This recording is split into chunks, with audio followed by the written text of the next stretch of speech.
Alrighty, hey everybody. My name is Crystal. I'm with the WIBS team. I'm kind of the main tech coordinator here, dealing with all the crowdcast stuff. So, you guys are in the Beer History is Women's History talk, and we've got Theresa McCulla here, and we'll let her take it away. Wonderful. Okay, thank you so much, Crystal, and welcome everybody. Thank you very much for joining. Crystal is going to very kindly share her screen and show my slides. Just I have a special treat, which is to share a little bit of the audio from two of the interviews that I have recorded through my Smithsonian work, and it seems like that will be possible via looking at Crystal's screen. So I will let her pull up the presentation now.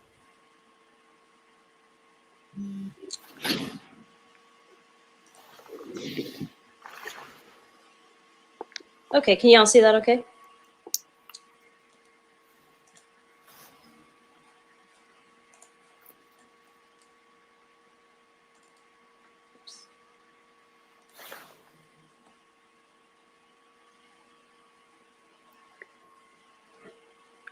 So I am seeing myself rather than the presentation. I mean, I see a little version of the presentation. Oh, okay. Let me see if I can. Okay.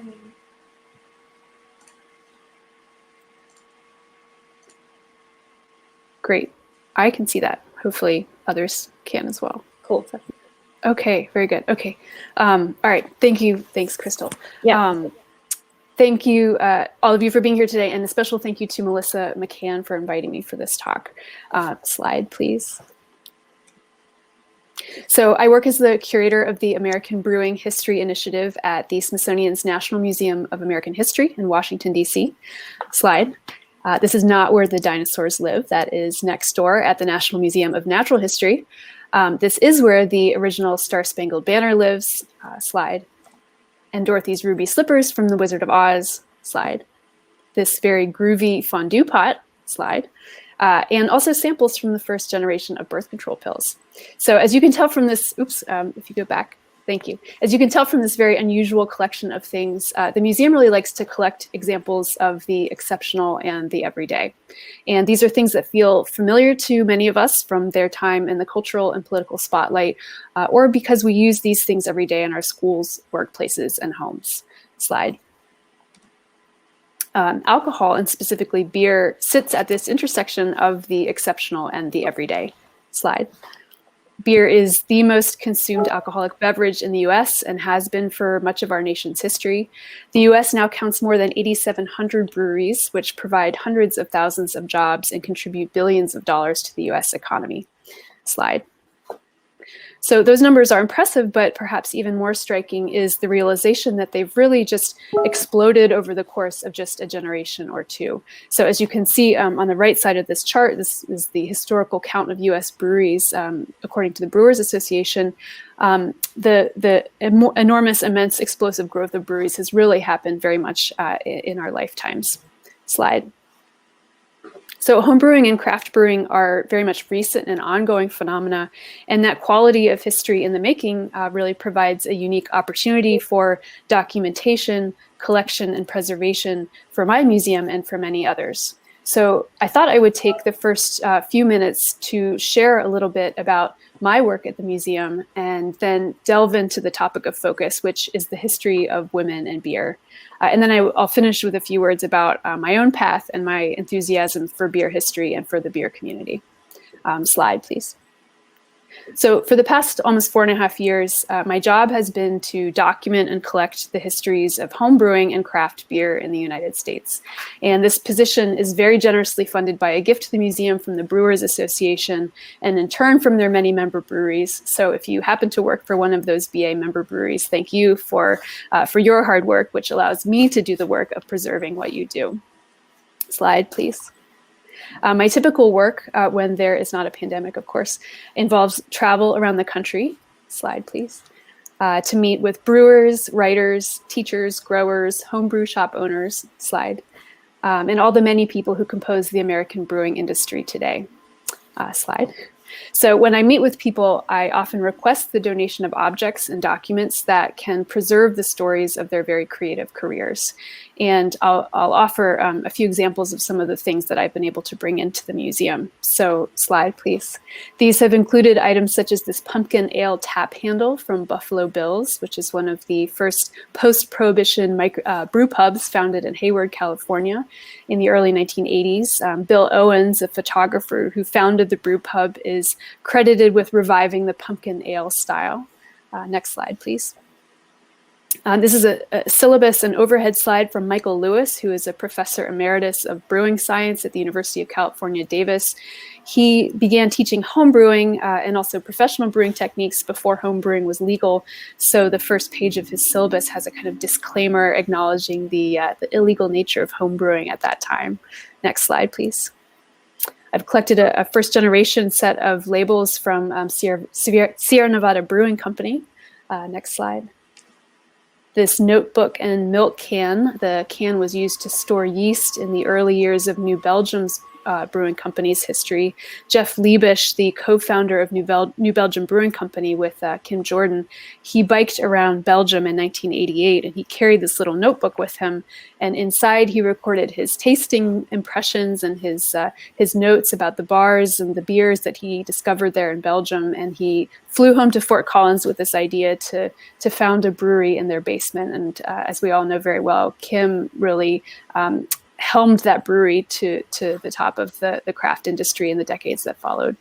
Next slide. This is a vintage vibrating football game, which came to us from Sam Calagione at Dogfish Head Craft Brewery. He started brewing at his brew pub with this little homebrew sized kettle on the right. And he was watching TV one day, a cooking show, when he saw a chef sprinkle pepper continuously into a soup he was preparing. And Sam thought, why couldn't I do that with the pelletized hops that I use in my brewing process rather than adding them in one or two additions? So he took this football game and rigged it up over this boil kettle, and the vibrations from the game shook his pelletized hops slowly but continuously into the boil. And with this, Sam invented the technique of continual hopping. So when you buy a 60-minute IPA, 90-minute IPA, these are the objects of invention that allowed Sam to do that for the first time. Next slide, please. And then very recently, this is an object that has joined our collections. It's a wonderful tap handle from Raleigh Brewing Company for Hell Yes Ma'am Belgian-style golden ale. Christy Neistat is the CEO there, and the beer earned its name from brewers' response to her when she said, "I would like you to brew a Belgian-style golden ale." And their reply was, "Hell yes, ma'am," because she's the boss. And then next slide, please. And then another very important component of the kinds of things I collect for the American History Museum are oral histories. These are interviews that preserve the path of wonderful, interesting careers. They capture memories from childhood to the present, as well as projections about the future. Next slide, please. Slide, please. Sorry. Thank you. And I'm very happy to say that as of October 2019, a new section of the museum's popular food history exhibit, where Julia Child's Kitchen lives, next slide, explores the birth of homebrewing and microbrewing in the US with many of the artifacts I just shared with you and others. And the Smithsonian just announced yesterday that our museum will reopen on May 21st after so many months of being closed. So please plan a visit to DC when you're able so you can come and see these wonderful things in person. Next slide, please. So this afternoon, I'd like to focus on a particular angle of this broader story, which is the history of women and beer, focusing especially on this history in the United States. And you could consider this history talk as having a very simple argument, which is the title of the talk, which is Beer History is Women's History. Women make beer possible, past, present, and future. And the story of beer simply cannot be told without women. Next slide, please. Sorry, Theresa, is this correct? Is this what people are supposed to be seeing? Yep, that's okay. Great. Yep. Thank you. So in societies around the world, women have always been critical to the production and consumption of alcohol. In fact, writes one author, for most of recorded human history, women have been responsible for supplying the world's beer. Next slide. So whether in Mesopotamia, where beer brewed with barley originated around 5,000 years ago, slide, or Egypt, slide, or Europe, brewing beer was initially the work of women. Slide. In many modern societies, brewing continues to be the predominant expertise of women. Next slide. And this is, you can stay here for a moment, please.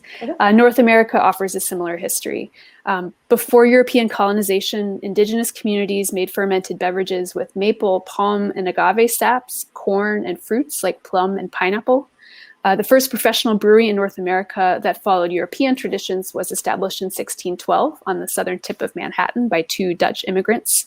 But brewing beer at a large and professional scale was really just for the most part not possible or practical in colonial America, so in the 1600s and 1700s. And as many of you who are brewers know very well, beer requires cool temperatures to make and hold, otherwise it spoils very easily. So it's no accident that cities like Milwaukee or St. Louis, with their cold climates, would eventually become important centers of American brewing prior to mechanical refrigeration. Barley was also in very short supply during these early years.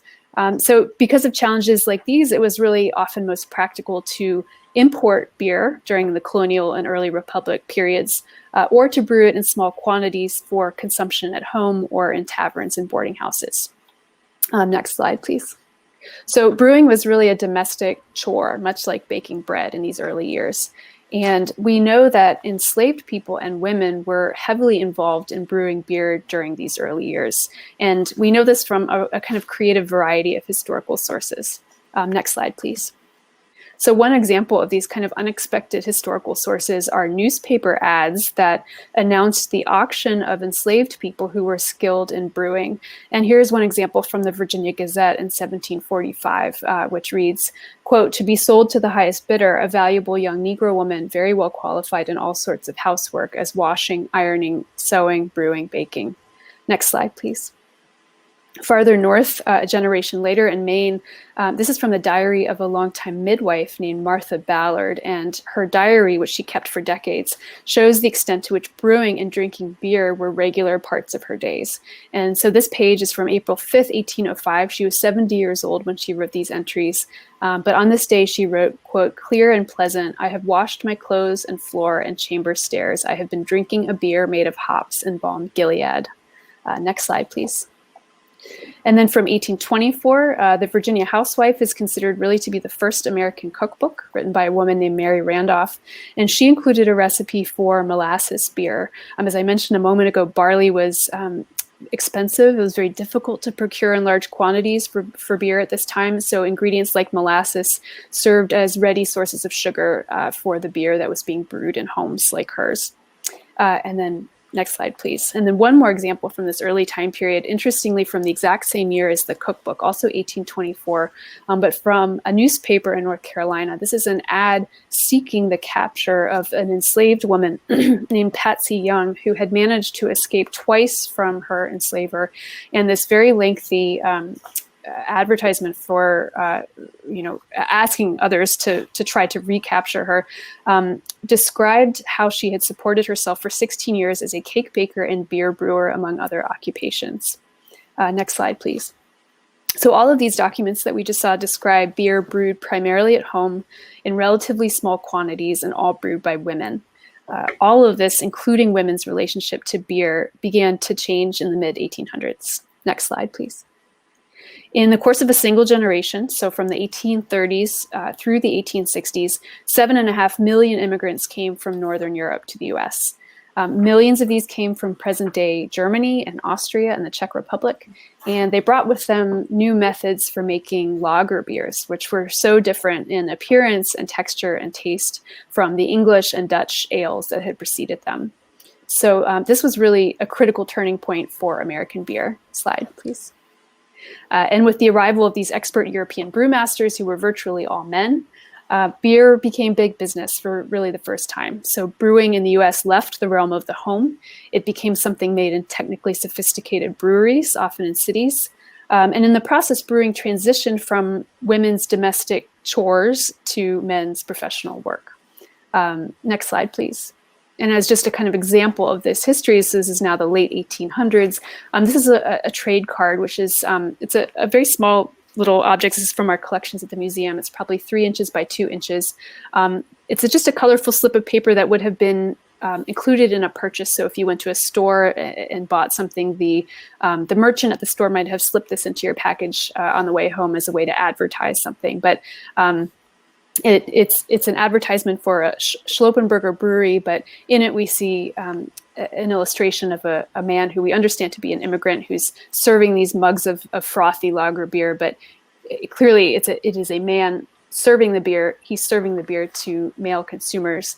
And objects like this clearly presented this particular kind of image of beer to whoever was holding this little card. There is not a woman in this picture, of course, even if women had been completely involved in the brewing and the drinking of beer up to this point. Suddenly the kind of public image of beer changes very much in the late 1800s. And next slide, please. So is the sheer scale of the American brewing industry in the late 1800s, the growth of enormous breweries, the proliferation of saloons that served beer to primarily male customers, that began to give beer in the US really an overwhelmingly male persona. Nevertheless, women did remain involved in the brewing industry in a variety of ways. Next slide, please. Women and children worked in the bottling departments of breweries. This is an image from a souvenir booklet produced by Schlitz Brewing Company in Milwaukee in 1899, also from our collections at the museum. And you'll see there's in the drawing, there are many women working in the bottling department there. I love this little booklet because just like we visit breweries today as kind of tourists, to take a tour of a brewery and to see how it works. This souvenir booklet seemed to have been used in very much the same way. And so the pencil notations on the top of the page are notes about the brewery from whoever took this tour. And they note the number of women and children who work in the bottling department and the amount of money they earn, and note that there were their numbers increased during the summer months, which was a high season for beer production compared to the winter. Next slide, please. Women at the turn of the 20th century were also involved in the agricultural side of beer production, especially in the realm of picking hops. These are photographs from Wisconsin and from Washington State. Next slide. And then other women ran boarding houses and taverns where they served beer and likely even brewed a lot of that beer to serve to their customers. Next slide, please. At the same time, breweries of this era and well beyond certainly loved to use images of women to sell beer.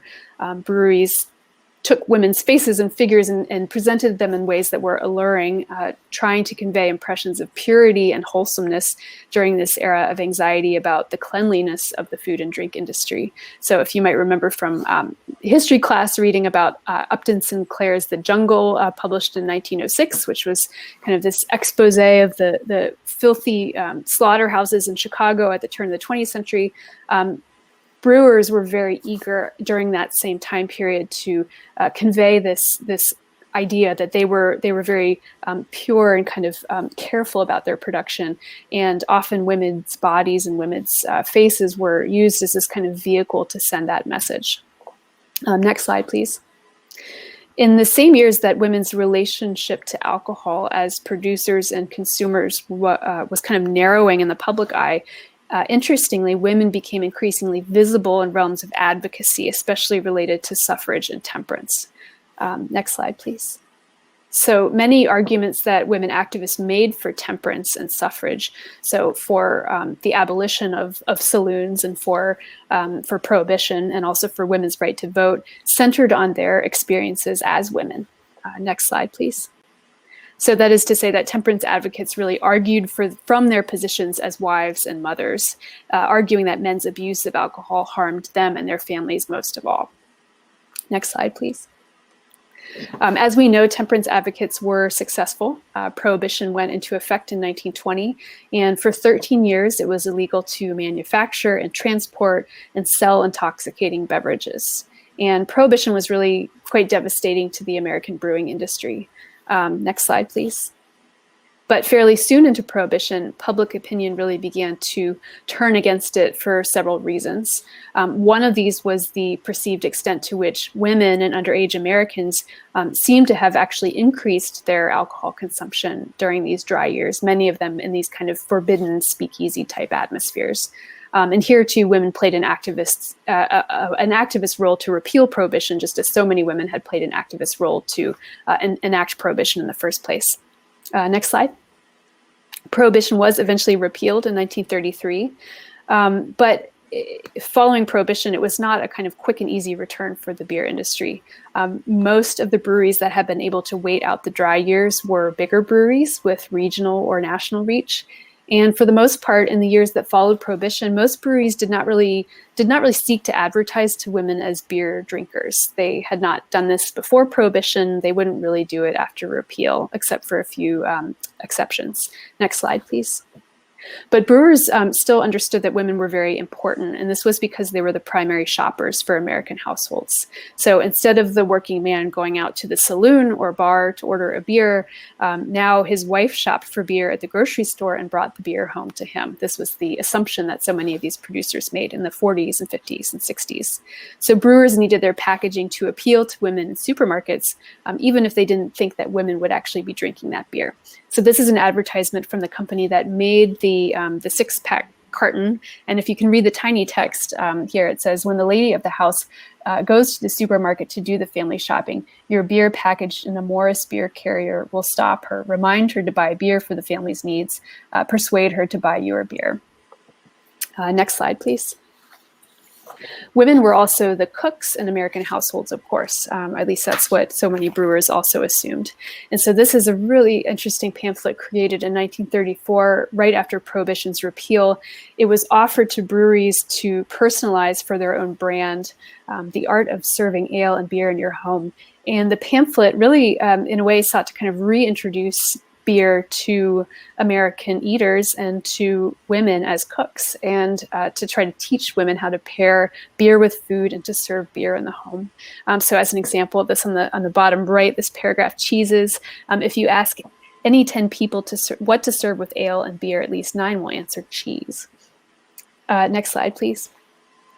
Then we keep moving forward in time. During World War II, the U.S. beer industry created a campaign that they called Morale is a Lot of Little Things, that portrayed beer very much as the domain of men, especially white men.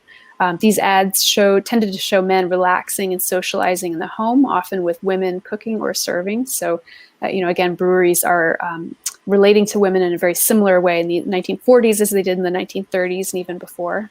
And images like these, which you can see here, they certainly belong to a kind of larger trend in consumer culture of the time that trained Americans to dream about a suburban consumer paradise after the conclusion of World War II. Beer was very much part of these kind of nostalgic depictions.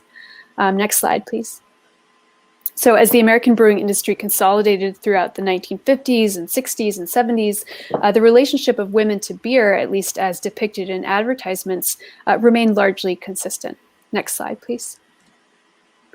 This is an advertisement that I couldn't resist including. I found it in the Miller Archives in Milwaukee, but it's as you can see, a woman and a man relaxing. The woman is reclining on the floor and peeling carrots as she is enjoying a beer. But in this image, and then I'm sorry, Crystal, if you go back to the previous slide, in so many of these advertisements, either women are absent or they're pouring the beer for their husbands, or there are these kind of disembodied hands, which you might assume to be a woman, but rarely enjoying beer. In some advertisements, yes, they were, but in most not. So next slide, please. During these years, fewer and bigger breweries were making increasingly similar beer, and American beer really became synonymous with bland, light-bodied lager during this time, during the 1960s, 1970s. And from advertisements, American beer drinkers looked pretty much the same too. Next slide, please. So this is exactly where the story of American beer takes a turn, and it's where my time period of focus at the Smithsonian begins. Next slide, please. So the consolidation and homogeneity in the brewing industry really prompted an energetic and creative backlash from homebrewers starting in the mid-1960s. Many of these homebrewers had traveled abroad for educational purposes or military service in the mid-20th century. They'd gone to places like Scotland, Germany, Belgium, England, and beyond, and they had found a whole world of beer that woke up their palates. These travelers brought brewing manuals and brewing equipment home with them to the US, and they began a quirky, underground, illegal hobby of homebrewing in a wide range of styles with more authentic ingredients and traditional techniques. Next slide, please. And the names and faces of many of these figures are very well known to beer lovers and brewers of today. So these are people like Fritz Maytag on the left, who purchased and revitalized Anchor Brewing Company in 1965. Charlie Papazian on the right, who started homebrewing as an undergrad at UVA in 1970, and then moved to Boulder, Colorado shortly after that, and has had a wonderful and long career as a homebrewer and a teacher and a writer. Next slide, please. Jack Mcauliffe on the left, who founded the first from-scratch microbrewery, New Albion Brewing Company in Sonoma, California in 1976. And on the right, Ken Grossman, who taught himself how to weld and do electrical work to build Sierra Nevada Brewing Company in Chico in 1979. Next slide, please. And most but not all of these early homebrewers were men. And these illustrations come from the book Making Beer by Vermont writer Bill Maris. And they're clearly humorous pictures, but they certainly portray homebrewing as a kind of messy hobby of the man of the house. And in the middle image, the grumpy wife is kind of looking on as her husband is making a mess in the kitchen. Next slide, please. But it's certainly no surprise to you, I'm sure, to hear that women were critical to the early years of microbrewed beer as well. And so these include people like Beth Hartwell, who co-founded Hart Brewing in Washington State in 1984, Mari Kemper, who opened Thomas Kemper Brewing with her husband, also in Washington in 1985, and now runs Chuckanut Brewery and Kitchen. Melly Pullman, first woman craft brewmaster in the U.S., launched Wasatch Brewery in Park City, Utah in 1986. Next slide, please. Carol Stout, founder of Stout's Brewing Company in Pennsylvania in 1987. Terry Ferendorf, founder of the Pink Boot Society in 2007. Next slide, please. Katie Gonzer, wife of Ken Grossman, does not drink alcohol, but he would say in a heartbeat that she was crucial to the success of all of his entrepreneurial projects. She helped him run his homebrew supply shop in Chico, which predated his brewery. Their daughter Sierra hung out in a crib in the homebrew shop, even if she does not drink. And then Kim Jordan, who of course co-founded New Belgium Brewing Company, Celeste Beatty, founder of Harlem Brewing Company. These are some of the women who were involved in the early-ish years of the craft beer revolution. Next slide, please. And there are so many more who became active in ensuing years and are active today, many in conjunction with events and organizations like the Queen of Beer competition, Pink Boot Society, Barley's Angels. And together, all of these people on the screen and so many more are marking a new chapter in the relationship between women and beer in the United States. Next slide, please. Now, to return to something I mentioned at the beginning of my talk, much of my work for the Smithsonian is dedicated to collecting and preserving the voices of people involved in the American brewing industry today. And thus far, I've recorded oral histories with more than 93 people, including the women on this screen, and I'm recording more all the time. And to conclude this portion of the talk, I wanted to draw special attention to two women who I've had the honor and pleasure of meeting in the course of my research. Next slide, please. So the first, I think, is likely very well known to all of you, Annie Johnson. She is a research and development brewer and national beer judge. In 2013, she famously won the American Homebrewer of the Year award for her light American lager, Mow the Damn Lawn. And similar to many talented brewers, Johnson had a cosmopolitan upbringing that set the stage for what followed. And so here I would love to share a clip. It's about 4 minutes long, in which she describes how she first became interested in beer and then initially became successful at brewing beer. And at what point does beer enter the story? Beer was always in the picture. I've always loved beer. My first experience were my mother, because she had her time in Germany. She had the Stein collection, and some had music boxes on the bottom, and beautiful. And she would explain to me what the panels are, because they have these great panels on them, the history of beer and beverages in general. I was just fascinated with German wines, as my mother could tell me the difference between a Rhine wine and a French Mosel and all the differences in the shape of the bottle. And I'm not sure why I thought I latched on to that, but it was probably going back to that flavor memory, because she used to enjoy a good glass of wine or really good beer. And she said you have to have it in a proper glassware, or it just doesn't taste the same, which it probably does, but it just stuck with me. And so I thought about it, and I had a best friend, still my best friend, who lives in Albuquerque. And I said, Rosie, we going to brew some beer. We're going to do this. She said, let's do it. And then we didn't do anything at all. And then I was in Fort Bragg, California, and I passed a homebrew shop, and I bought it.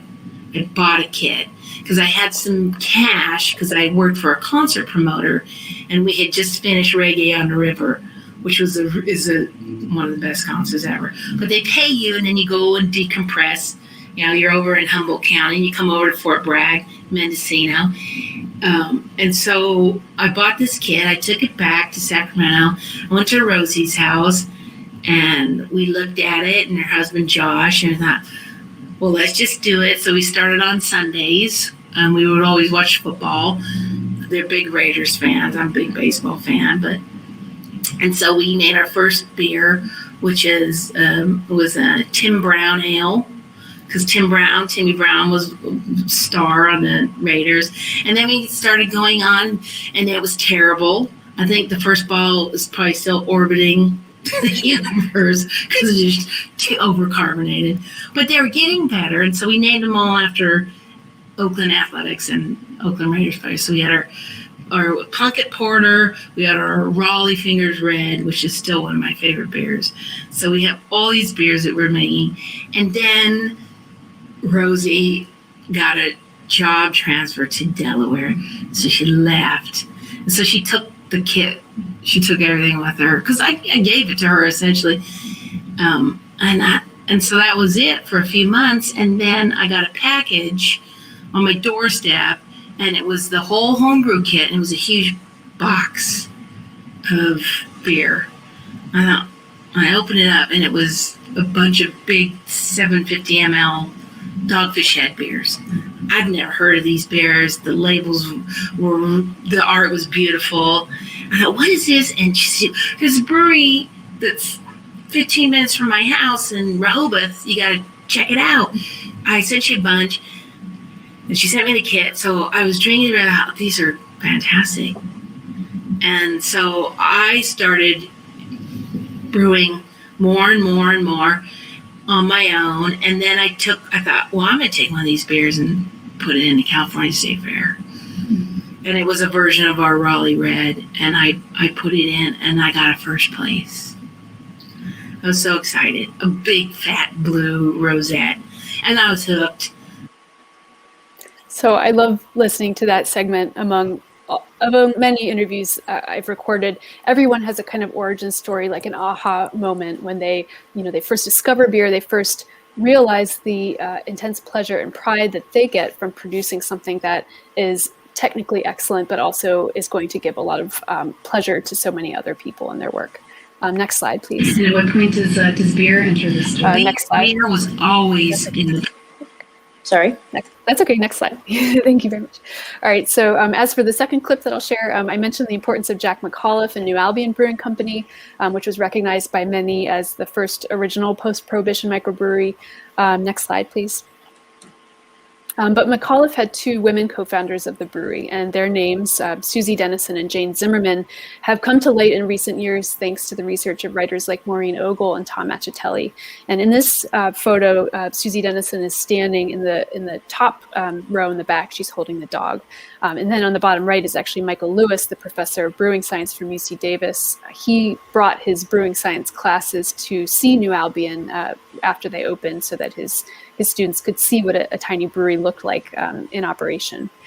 So about a year and a half ago, shortly before the pandemic started, I went to Seattle to speak with Susie, and she is in her 80s now, but her memories are incredibly sharp of her time at New Albion. And she told me about how in 1976, she was 43 years old. She was divorced. She was a mom to 3 kids, and she had recently moved to Sonoma when she began to collaborate with Jack.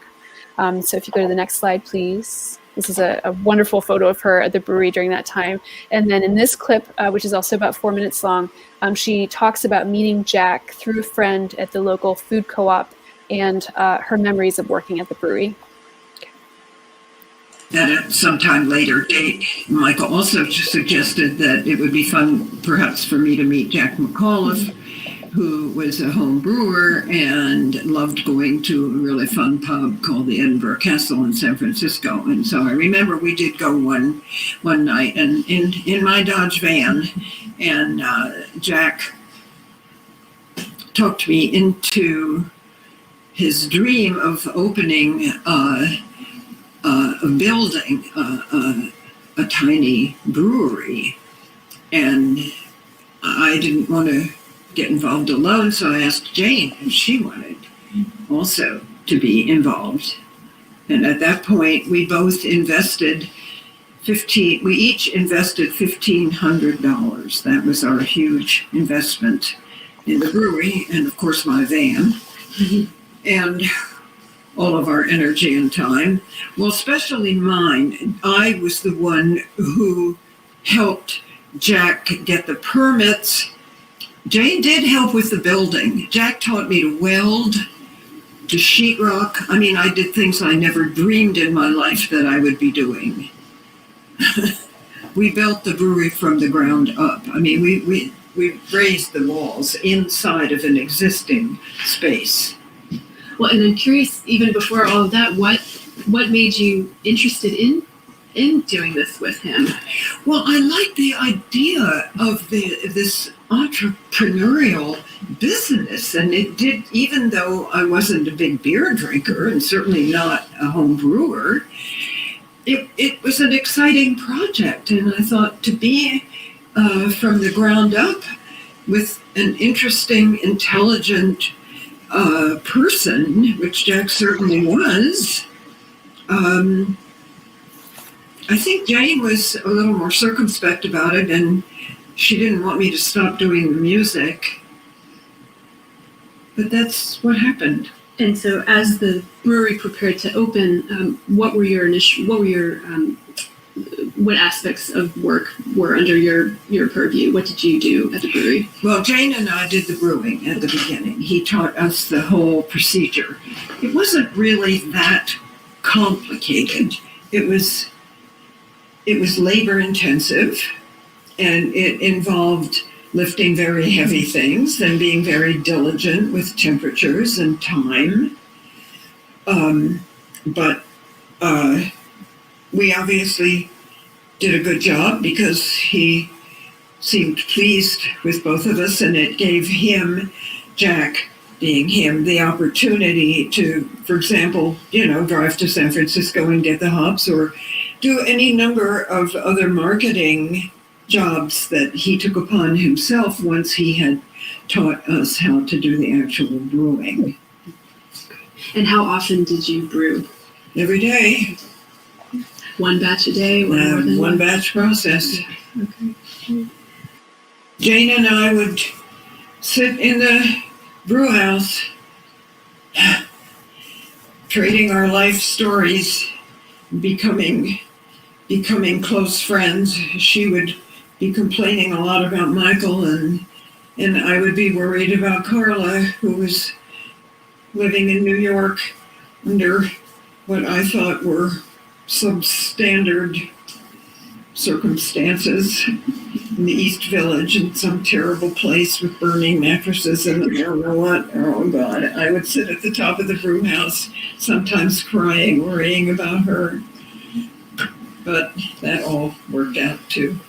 Well, and it's really fascinating to hear about these stories in particular because, I think it's so valuable to hear about your work as women in the brewery, but not only women, you were mothers working in the brewery. And I think exactly. That's not often. And how we bonded, the way our friendship became so bonded in those days. Yeah.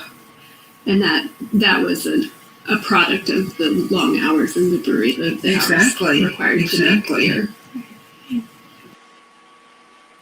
All right, next slide, please. At some time. Thank you. So even if microbrewed or craft beer is relatively young, already it has a particular story that participants and observers tell about where craft beer came from and what it is. And many have written about this, including Dr. J, who I know you have heard from in other parts of this summit. about this image, this kind of mythology of the lone male brewer who welds together his equipment and tinkers with his recipes to perfect them, and then creates this artisanal beverage that is a statement of independence and defiance in the face of big corporate beer. Jack Mcauliffe did not make that story all by himself, but telling the story of microbrewed American beer in those terms, without the story of Susie, for example, serves certain purposes while clearly excluding other people, other labor, and other meanings. But imagine if we only had Susie Dennison's point of view on New Albion. Instead, we might remember that brewery as a unique space where two mothers in mid-1970s California set out as entrepreneurs in a very unusual business and formed a lasting friendship in the hours it takes to brew a batch of beer. Next slide, please. Or think if we let our imagination of the history of American beer extend even farther back in time than the mid-1800s, when European men founded breweries that would become mega companies like Anheuser-Busch and Miller and Pabst, and instead recognize the original American brewmasters to be people like Patsy Young, who was not allowed to write her own life story or write her recipes, but who sustained herself and her daughter as a brewery and baker for years. So women brewers were the original entrepreneurs in the history of beer in the US, just as they were and continue to be in many cultures around the world. These are the most fascinating people and stories that I've wanted to share with you today. At this point, I'll switch gears and I'll take the last few minutes. I have been asked before we switch to Q&A to just say a few words about my own career path and how I came to this unexpected position of a curator of beer and brewing history. Next slide, please. So I can't resist sharing this photo of this beautiful pile of Cascade hops, which I got to enjoy the aromas of when I visited Sierra Nevada Brewing Company several years ago. So I grew up in a family that loves to cook and eat. My parents let us experiment in the kitchen when we were little, made a big mess in the kitchen making good meals. But I also grew up with a homebrewing dad. And I was born in 1982, and so I now appreciate that he started homebrewing fairly early on in this story, so in the mid-1980s. And I grew up understanding that good beer was important. He insisted on good beer, and in his definition, good beer at that time were things like Anchor Brewing Company, Sam Adams Boston Lager, Sierra Nevada Pale Ale. And I've told this story before, but when I was little, we would Christmas Eve we would leave milk and cookies on the hearth for Santa. And one year, my dad said to us, Santa Claus really likes Sam Adams Boston Lager. So the idea was that we should grab a beer from the fridge rather than milk, and Santa Claus would appreciate that in the middle of the night. But getting older, I studied Romance languages in college. I did not study history. I studied French, Spanish, and Italian. And I think studying languages prompts travel, and it's impossible not to love food and drink if you travel. And so after college, I wanted to use the languages I had studied. So I worked for the Central Intelligence Agency for 3 years. I was a French and Italian media analyst, but I wanted to explore a switch into the cooking industry. I mean, I sat in a cubicle at the CIA, and it was a good way to learn my languages, but it was not the culture of the place. It was not a place I wanted to stay at all. So I sent about 20 letters to various chefs at restaurants in the Metro Washington area, and I said, could I come and volunteer in your kitchen for free one night a week? And I got some nice responses from people who said, this is interesting, like it's a nice offer, but we just don't have room in our kitchen. And then finally one guy did write back, and he said, yes, I do have room in my kitchen, why don't you come and just help out on Tuesday nights during the dinner service. And so I did that for about 7 months. And it was a way to experience dinner service, on the line. And it was a wonderful experience. I thought, well, let me also try pastry, because I had also been interested in pastry. So similarly in the Washington, D.C. area, I found a pastry chef who had a professional kitchen in her basement. She specialized in wedding cakes. And so I helped her another night a week after work. I went after my work day to the restaurant and then to help her as well. And to kind of link to my a theme of which I'll close with, which is in my life, the importance of women mentors. I wanted to share a few photos. So if you could go to the next slide, please. At the end of my time working for this pastry chef, she let me help make my own wedding cake for her. So, so this is 2007. So this is my wedding cake. I spent 4 hours punching out these little sugar flowers. This was the photo that she sent me when the cake was completed, and the idea was that she was going to come and meet, bring the cake to the reception and meet me. So she walks up to me during the reception after the wedding, and next slide, please. She said, on the way, I slammed on the brakes, and this is what happened to your cake. So next slide, please. But she said, don't worry, I'm going to fix it. So she goes into the kitchen at this reception venue, and this is what she created. This is the same cake, minus a layer. She created an entirely new thing. And the message was very much, if you've got a problem, don't panic, fix it. And I swear I heard the exact same message from Kim Jordan when I recorded an interview with her. She said something to the effect of, there are no emergencies, there are problems to solve, and you will solve it. Next slide, please.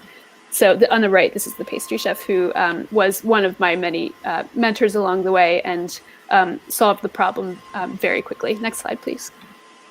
So these experiences in the restaurant kitchen and the pastry kitchen confirmed that, yes, I was interested in switching my focus into the realm of food and drink. And so I worked for Harvard University Dining Services for 3 years. They have a program called the Food Literacy Project, where I managed the university's 2 farmers markets and organized things like cooking classes and chef demonstrations as a kind of food education effort.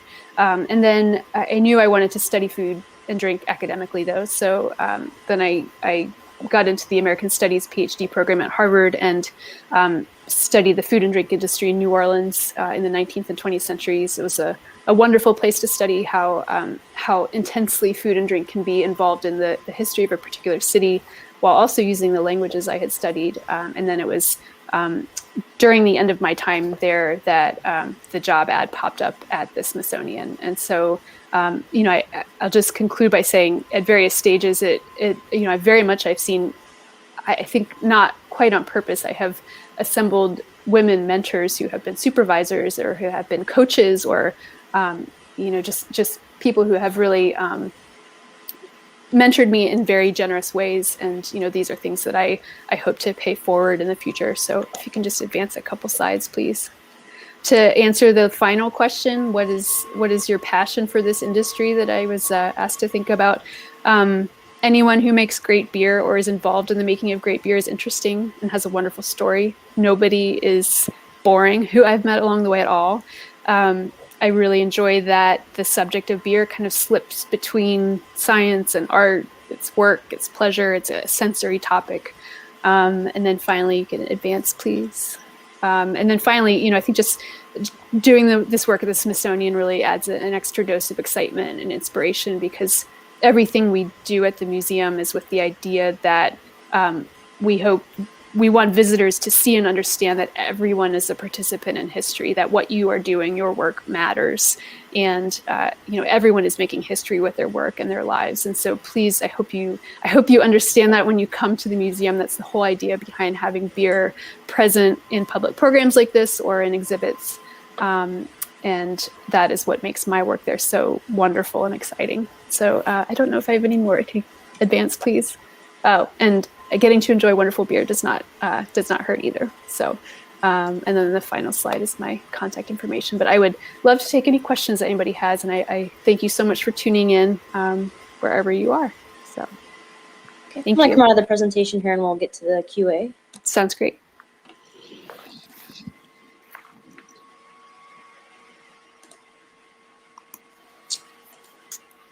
Okay, looks like we got about 6 questions here. So Okay.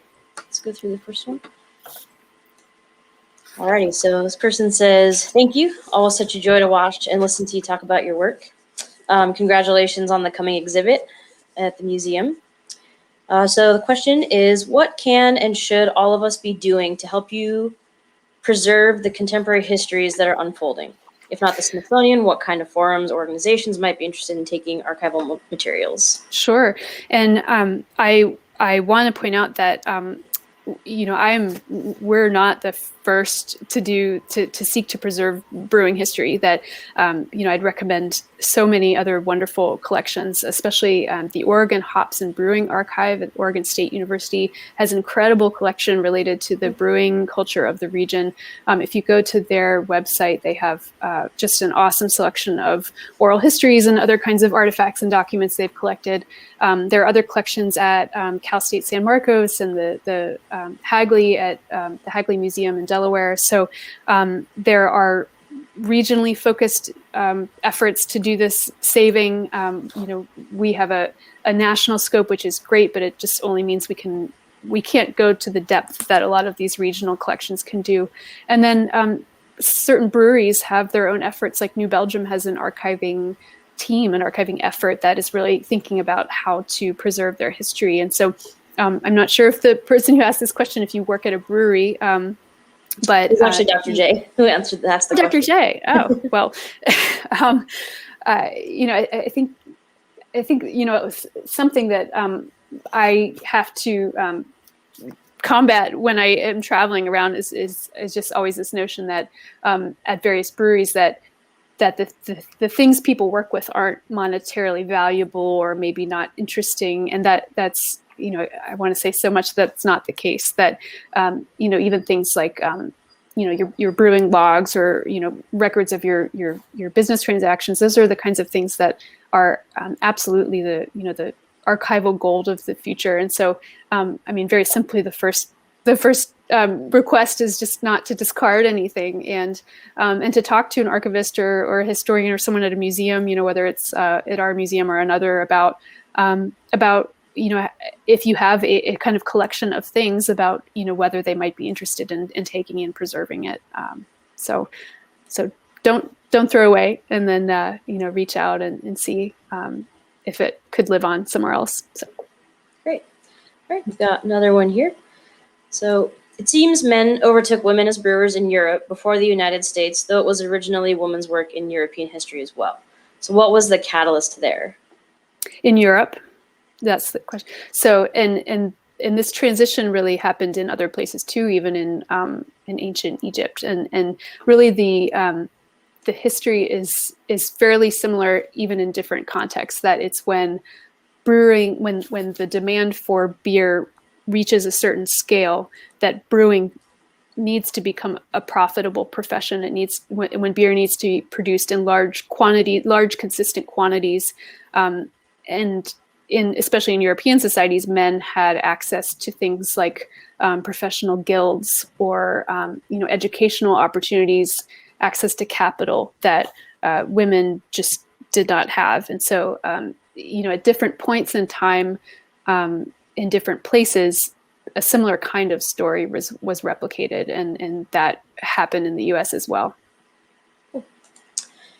Let's see. And then are you okay with us making the presentation available to people through our website? Sure. Great. Okay. I got a couple about that. Let's see.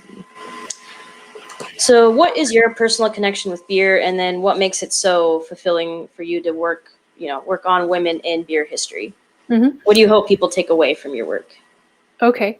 Well, personal connection, as I mentioned, the initial connection was with my homebrewing dad. I love beer, I enjoy beer as well. But, I've always said it's a very useful tool for me as a historian. It's very, I find it very engaging and very malleable. And, I never talk about my job without seeing the other person smile or even be somewhat incredulous that there is such a thing as beer history. And I will say there's a bit of a there's kind of a risk to that. And anybody who studies food academically or drink, I think you've maybe gotten that response that, oh, what that's so fun, or it's kind of a fluff. There's a danger of seeming like a kind of fluffy topic. And I think that is because, historically, the work of cooking and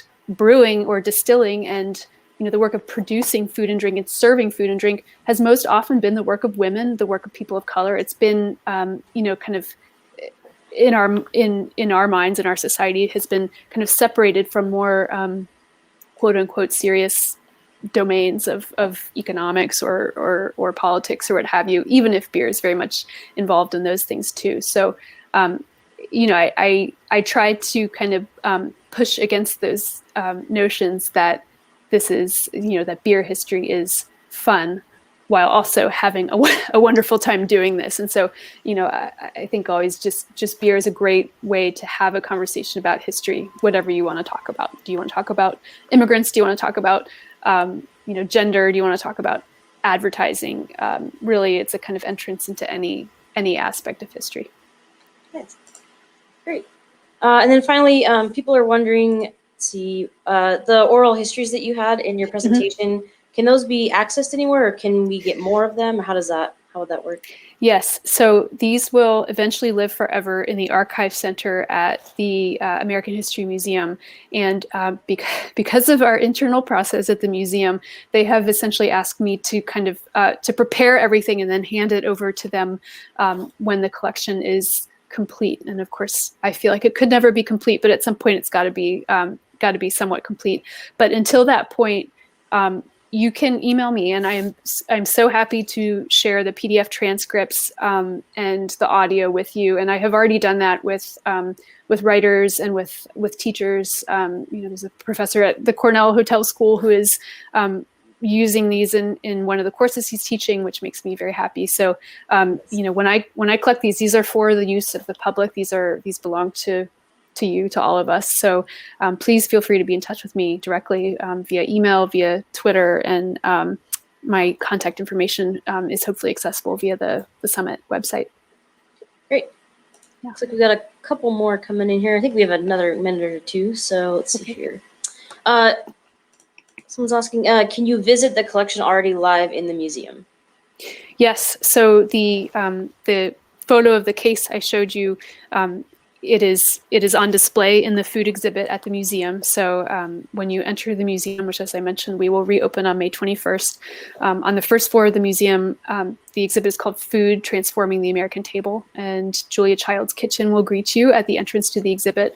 But the whole exhibit explores how Americans ate and drank, how that changed from 1950 to the present via cultural and technological changes. So in the back right corner of the exhibit is this new section on the early histories of homebrewing and microbrewing.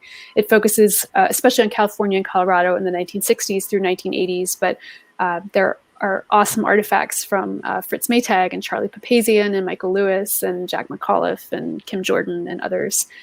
So please come and pay us a visit. And if you can't be there in person, which would be totally understandable, we just recently updated the website of our food exhibit. And so if you search for that online, you'll be able to see all of these artifacts online as well. Great. All right. And just one last one here. This is from Dr. Kathleen Kuhn. She asks, how did that recent article connecting women brewers with witches get republished by the Smithsonian in spite of all your research? And can you speak to the extent to which its findings are accurate or true? Okay. Thank you for that question. So Smithsonian Magazine is a separate entity from the museums. And I received messages from a few people when a particular article was published about witches and brewing that contained unfortunate historical inaccuracies or imprecisions. And I had not been aware of the article.